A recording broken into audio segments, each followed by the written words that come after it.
Nesse vídeo a gente vai conversar um pouco sobre o uso ou não uso da cloroquina. Vamos tentar desmistificar e despolitizar um pouco esse medicamento que vem sendo falado muito na mídia. Então fica até o final do vídeo, porque se você pegar essa informação incompleta pode ser pior do que não tê-la. Vamos pro vídeo. Fala pessoal, tudo bem com você? Aqui é André Malman, sou profissional de educação física. Se você ainda não me conhece, não conhece o nosso canal, vou deixar aqui em cima no card, vai pular um linkzinho, você clica lá depois de assistir esse vídeo para que você possa conhecer mais sobre o nosso trabalho aqui no canal, o que a gente trata, o que a gente tenta trabalhar com vocês. O objetivo deste vídeo é abordar com você o ponto de vista científico ao redor deste medicamento. Antes de mais nada, vou te dizer que não sou médico, não sou farmacêutico, não sou bioquímico, então não posso te dizer se você vai ou não utilizar e muito menos o quanto ou como utilizar. O que eu posso conversar com você é por que está tendo essa visão politizada, e eu quero que você tire essa ideia politizada de dizer o medicamento é bom porque político A é a favor ou o medicamento é ruim porque político B é contra. Então a gente não tem que ter essa visão. Você tem que ter a ideia de que, assim como no seu trabalho, seja ele qual for, você não tem uma influência da política nele, certamente. Quando você faz lá o seu programa de computador, você que pode ser, por exemplo, um engenheiro, tem lá cálculos matemáticos e uma técnica para realizar o seu trabalho que não depende em absoluto da opinião política. E assim é na área da saúde. Nós, profissionais da saúde, não temos que ter uma visão politizada do uso ou não uso de determinado tratamento.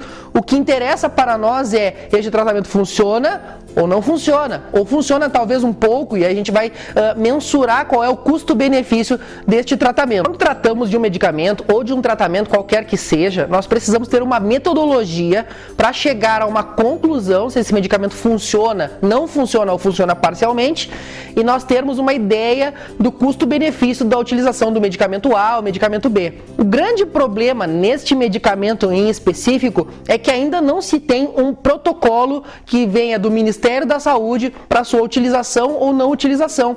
E aí você vai ficar perguntando: mas o que eu preciso para ter o protocolo? Precisa-se ter estudos com alto nível de evidência, ou seja, estudos que realmente comprovam que o medicamento funciona ou não funciona e como que eu tenho que fazer o uso desse medicamento. Para que os protocolos sejam elaborados para o uso ou não uso deste medicamento ou de quaisquer medicamentos, é necessário irmos atrás de estudos científicos de alto nível de evidência. Os níveis de evidência são diversos dentre as áreas do conhecimento da saúde, mas os mais importantes para este tipo de protocolo são os ensaios clínicos randomizados e as revisões sistemáticas com meta-análise. Os ensaios clínicos randomizados são o maior nível de evidência. Por quê? Porque eles vão aferir exatamente lá na pessoa ou nos pacientes que fazem parte de um estudo. Porém, quando a gente faz um ensaio clínico randomizado, nós estamos avaliando uma amostra de uma população. E por isso existem as revisões sistemáticas com meta-análise, que daí elas vão pegar todos estes ensaios clínicos que foram feitos num período de tempo e vão tentar fazer uma espécie de média entre eles, para que as pessoas saibam o que aconteceu numa grande população, e a gente tem sim daí uma melhor aferição desse resultado do remédio ou de qualquer que seja o tratamento. Ao invés de ficarmos politizando e dizendo o político A é a favor, o político B é contra, o que a gente tem que fazer? Temos que ir atrás da fonte científica. Se você não sabe fazer isso, eu deixei aqui em cima também no card um vídeo onde eu mostrei de forma básica, principiante, como que você pode ir numa das grandes plataformas de busca de informação científica e buscar os artigos que estão lá. Para te adiantar, eu já fiz isso, eu busquei lá no PubMed artigos que falassem sobre o uso da hidroxicloroquina versus o Covid-19, e para minha surpresa eu achei vários artigos já, mesmo com esse vírus estando tão novo. Tem diversos artigos lá. Vale lembrar que todo saber é datado. O que significa dizer que tudo que eu vou te dizer aqui vale até o dia 20 de maio de 2015, que é quando eu estou gravando este vídeo. A partir de amanhã pode ser que o quadro mude, eu não tenho como prever isso. Mas o que importa é, eu fui lá nas bases de dados, busquei artigos, encontrei diversos artigos publicados, mas o problema é que os artigos encontrados lá possuem grandes falhas metodológicas, isso no meu ponto de vista científico. Por exemplo, se eu fosse defender o uso da hidroxicloroquina, existem diversos artigos falando bem do uso. Existe um artigo da França feito com 36, se não me engano, pacientes, e dos 36 tiveram sim uma mudança significativa com o uso da hidroxicloroquina. E aí o que acontece? Primeiro, esse N, ou seja, essa quantidade de pessoas, não é um grande número de pessoas, foram resultados preliminares, e os próprios autores falam isso na leitura do artigo, na discussão, que foram resultados publicados devido à urgência deste conhecimento. Mas isso não quer dizer que estão corretos, até porque se sabe que grande parte das pessoas com Covid-19 podem melhorar sem fazer um tratamento específico para esta doença. Eles podem simplesmente tratar os sintomas e melhorar, mesmo sem ter usado a hidroxicloroquina. Então, sendo que o N não é tão representativo, não há como termos certeza de que funciona. Por outro lado, existe uma revisão sistemática com meta-análise, vocês talvez já tenham visto nas mídias sociais, que falou sobre o uso da hidroxicloroquina, que aumenta a taxa de mortalidade e não tem uma diferença significativa na melhora dos pacientes. Qual é a falha desta revisão sistemática? Ela tem poucos estudos para cada desfecho, ou seja, para a mortalidade, eles utilizaram 3 estudos. E normalmente uma revisão sistemática com meta-análise, ela tem que ter aí pelo menos uns 5 a 7 estudos para ter realmente uma fundamentação mais forte. E para o desfecho melhora do Covid-19, eles também utilizaram apenas 3 estudos. Então temos um embasamento forte, teoricamente, para dizer que não se deve utilizar a hidroxicloroquina. O que você tem que ter neste momento? Você tem que ter paciência. Os médicos estão esperando um protocolo vindo de cima, do Ministério da Saúde, mas eles já estão liberados para utilizar a hidroxicloroquina caso eles achem que devam. O que facilita bastante o uso da hidroxicloroquina para quem já está utilizando lá nos hospitais é que este medicamento ele é antigo e os médicos conhecem muito bem as suas para-efeitos, ou seja, os seus efeitos colaterais, e conhecem as suas contraindicações. Então os médicos sabem que existem alguns problemas cardíacos que contraindicam o uso deste medicamento para os pacientes com Covid-19 e este problema cardíaco. E o bom de saber isso é que é um diagnóstico relativamente simples de fazer. Com o eletrocardiograma, um médico minimamente treinado vai conseguir olhar o seu eletrocardiograma e analisar se você pode ou não utilizar este medicamento. Além disso, você como paciente tem direito de dizer se você quer ou não ser tratado.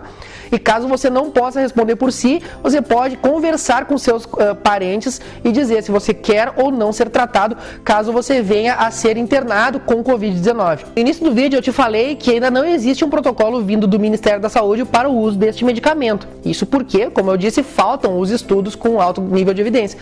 No entanto, o Conselho Federal de Medicina, bem como o FDA, que é a Administração de Drogas e Alimentos dos Estados Unidos, já liberaram o uso para os médicos em função da urgência deste tema, da urgência do tratamento deste vírus que é novo e ainda não temos como ter um tratamento específico, bem como a esperada vacina. Então por isso é importante que você confie no seu médico, ele sabe o que está fazendo e todos eles estão sendo bem treinados para poder atender da melhor forma possível pacientes com Covid-19, administrando a hidroxicloroquina ou quaisquer outros medicamentos que ele acha apropriado para o seu caso. Se ele não ministrar a hidroxicloroquina para você, embora talvez você seja a favor, você tem que confiar nele porque ele deve saber o porquê que está fazendo isso, conhecendo o seu histórico médico. Novamente, aqui, assim como em qualquer outro medicamento, a automedicação continua sendo um problema, sendo contraindicada. Então evite, em qualquer que seja o medicamento, consumir remédios sem a indicação de um médico, sem a prescrição de um médico, porque isso pode gerar grandes danos para você, para a sua saúde, seja a hidroxicloroquina ou qualquer outro medicamento. O uso de medicamentos como, por exemplo, os anti-inflamatórios, que muitas pessoas tomam como se fossem balas, pode prejudicar seus rins, seu fígado e todo o sistema gastrointestinal, ou seja, do estômago até o intestino. Galera, acredite ou não, eu estava lá editando esse vídeo para vocês e saiu agora uma medida do governo federal autorizando o uso da hidroxicloroquina para todos os níveis da doença, tá? Todos os estágios da doença Covid-19. Então é o seguinte, eu parei tudo, gravei, montei aqui meu set de filmagem rapidamente para falar com vocês sem microfone, vai assim mesmo, para vocês saberem que tudo que eu falei no restante do vídeo vale até o fim. Vocês continuam tendo essa orientação de não politizar as suas opiniões, de não deixarem se tomar por emoção. Ainda não tem, inclusive, a medida do governo diz que não se tem de fato ensaios clínicos randomizados e revisões sistemáticas que comprovem a eficácia do medicamento, mas devido à urgência, como eu falei também no vídeo, eles estão autorizando esse uso com devidas precauções e com orientações aos médicos de como fazer as precauções para evitar danos dado o uso dessa medicação. Inclusive, por exemplo, casos de gestantes e alguns tipos de cardiopatia devem ser observados na hora da prescrição desse medicamento. Certo? Todo o resto que eu falei sobre não politizar, sobre ter uma visão mais científica, continua valendo. Eu espero contar com a sua clareza mental de raciocínio para poder saber o que você pensa a respeito deste assunto de tanta importância. Muito obrigado por assistir até aqui. Então a lição mais importante desse vídeo é que você não deve politizar e não deve ter uma opinião baseada na sua emoção para este medicamento ou qualquer que seja o medicamento. A ciência da saúde ela é específica e você deve confiar no seu médico ou na equipe médica que está ajudando você no tratamento, caso você venha a necessitar, e também no tratamento de parentes que você possa ter. Tente não basear as suas opiniões científicas com emoções políticas, porque nós tendemos a ter uma emoção quase que como se fossem times. Então eu torço para o time A, o time B, e eu torço independente da razão de time A ou time B. É importante que você não tenha seus políticos de estimação, é importante que você não baseie as suas opiniões científicas nas suas opiniões políticas, e é importante que você tenha esta clareza mental na hora de avaliar quaisquer assuntos. Quando você se deparar com aquela notícia lá bombástica no Facebook ou no WhatsApp, não leva tão a sério assim de cara. Pelo menos vai lá no PubMed ou alguma outra base científica e coloca lá as suas buscas para tentar ter uma noção mais aprofundada da ciência, do que está por trás daquelas decisões que estão sendo ou não tomadas.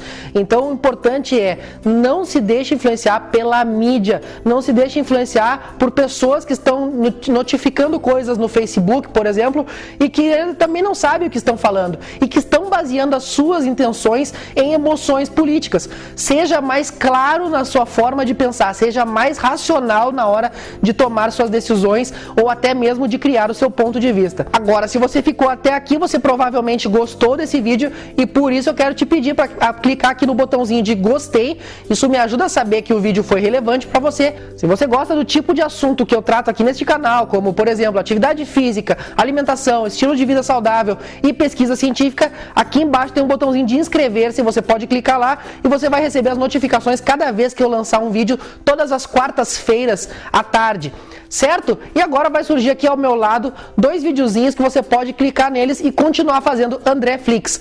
Muito obrigado por assistir até aqui, compartilha esse vídeo com seus amigos que precisam saber e ter esta mesma clareza mental que você. Nos vemos na próxima semana. Um abraço!